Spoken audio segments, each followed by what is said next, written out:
Hello દોસ્તો, એક report મુજબ ગુજરાતમાં એક વર્ષમાં 22 લાખ લોકોને ડાયાબિટીસની શરૂઆત થઈ ચૂકી છે.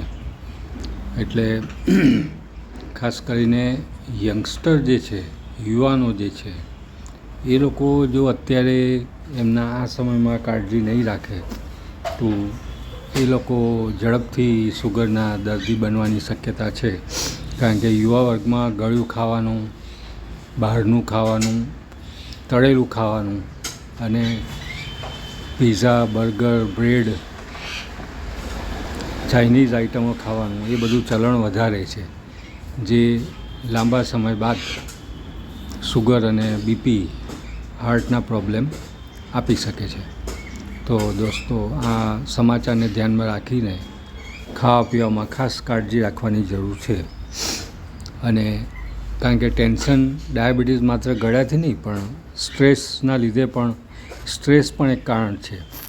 તો યુવાનોને ખાસ ખાનપાન અને સ્ટ્રેસ એ બંનેથી ધ્યાન રાખવાનું છે.